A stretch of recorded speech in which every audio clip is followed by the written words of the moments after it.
चलिए साहब यहाँ से देखते हैं अभ्यास 7 एनसीईआरटी 10th क्लास में चैप्टर 7 और इसका है ये निर्देशांक ज्यामिति और सूत्र के बारे में बताते हैं हम आपको। यहाँ सूत्रों के बारे में बताएंगे।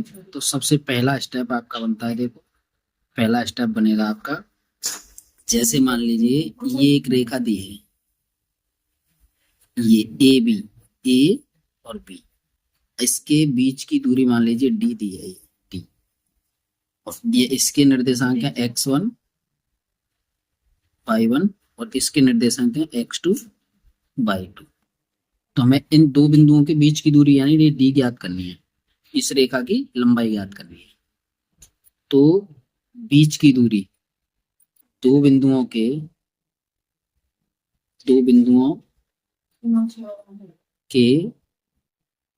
बीच की दूरी डी बराबर होती है आपकी रूट के अंदर x1 माइनस x2 का whole square plus y1 minus y2 का होल स्क्वायर। ये फॉर्मूला वैसे अलग तरीके से भी लिखा होता है किसी किसी बुक में, लेकिन आपको परेशान होने की जरूरत नहीं, ये वही होता है। ठीक है, चलिए अगला है आपका फॉर्मूला कि इसी तरह की एक रेखा है, इसके ए बी ही मान लीजिए और इसका ये मध्य बिंदु है, मान लीजिए एम है, इसके निर्देशांक x1 y1 उसी की तरह ऊपर वाले की तरह और इसके x2 y2। ठीक है जी, y2 x1 y1 x2 y2 ये निर्देशांक है। तो इसके निर्देशांक हमें ज्ञात करने m के, यानी मध्य बिंदु, ये बराबर ये मध्य बिंदु है ना। तो मध्य बिंदु के निर्देशांक, मध्य बिंदु के निर्देशांक, मध्य बिंदु के निर्देशांक,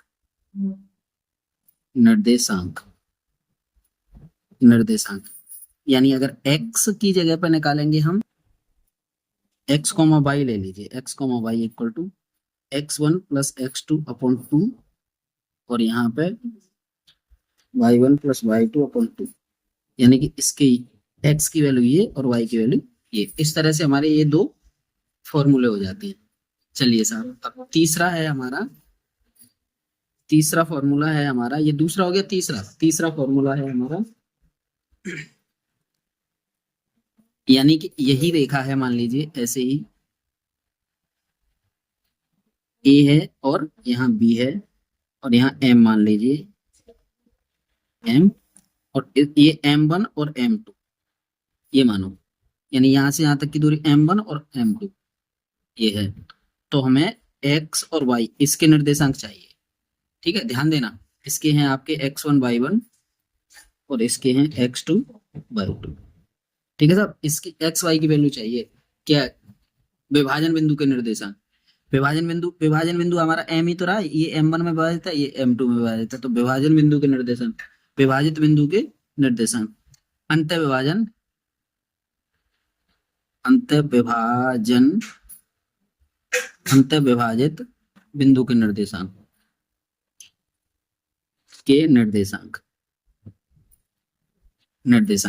इसमें हम लिखेंगे, देखो निर्देशांक यहाँ x, y, अगर x की वैल्यू निकालेंगे तो हम लिखेंगे m1 x2 plus m2 x1 upon m1 plus m, ये x की वैल्यू हो गई। कोमा y की अगर निकालेंगे तो m1 y2 plus m2 y1 m2 y1 upon m1 plus m2, ये अंतःविभाजन बिंदु के निर्देशांक है। अगर बाह्य विभाजित करें तो इसकी जगह पे हमारा माइनस हो जाएगा, है ना। इसी में देख लीजिए, ये फर्स्ट पार्ट था इसका सेकंड पार्ट लिख लेते हैं। अब सेकंड पार्ट में हम क्या करेंगे, बाह्य विभाजित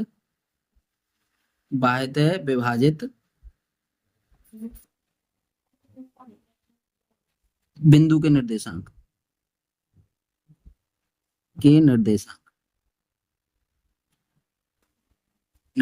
बाह्य विभाजित में हम x, y के निकालेंगे अगर हम, तो क्या करेंगे m1 x2 minus m2 x1 upon m1 minus m2। इसमें माइनस का चिन्ह हो जाएगा केवल बस, कोमा यहाँ करेंगे m1/2 plus m2/1 upon m1 minus m2। इस तरह से बाह्य और अंतःविभाजित बिंदुओं के निर्देशांक हमारे ये हो जाएंगे। ठीक है साहब, ये हमारे 3 फॉर्मूला इस तरह से बनेंगे हमारे। ठीक है साहब, अगला आगे आगे देखिए आप, आगे देखते हैं हम। अगला फॉर्मूला बनेगा चौथा।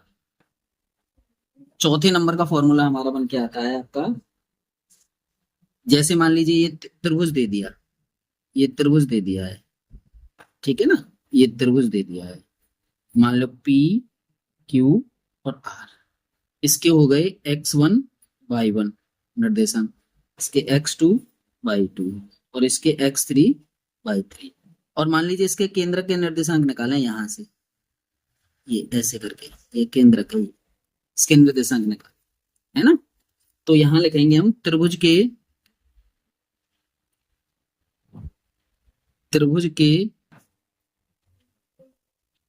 केंद्रक के निर्देशांक। त्रिभुज के केंद्रक के अगर हम निर्देशांक निकालेंगे तो क्या बनेंगे साहब,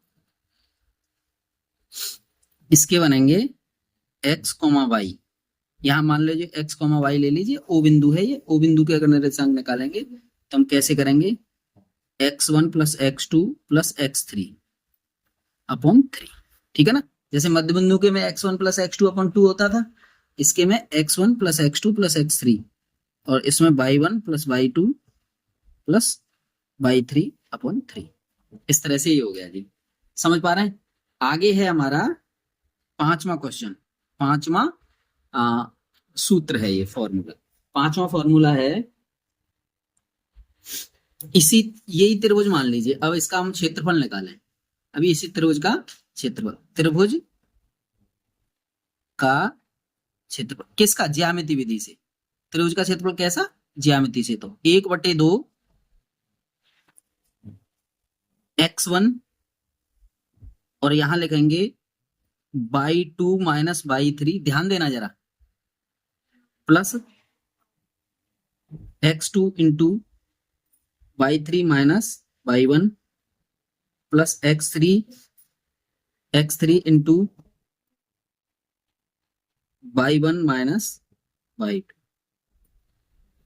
देखो समझो, इसको याद करने का एक फॉर्मूला मैं बताता हूं आपको, एक शॉर्ट ट्रिक देता हूं। यानी त्रिभुज का क्षेत्रफल 1/2 x1 x2 x3, ये तो आपको जोड़नी है। इसमें y में लिखना 23 का मतलब हो गया y2 और y3, 31 और 12, 23 31 12, ये और याद रखने में, है ना, 23 31 और 12। ठीक है, 23 31 12, यानी 23 का मतलब हो गया कि 23 का मतलब 2 और 3, तो y2 में से y3 घटेगा, और फिर 31 y3 में से y2 घटेगा, y1 घटेगा, और y1 में से y2 घटेगा, 23 31 12। ये याद करने का तरीका है। यदि या इसी में क्वेश्चन में यदि बिंदु संरेख हो, तो यदि बिंदु संरेख होते हैं तो त्रिभुज का क्षेत्रफल 0 होता है हमारा। क्या बनेगा साहब, x1 इंटू 23 का मतलब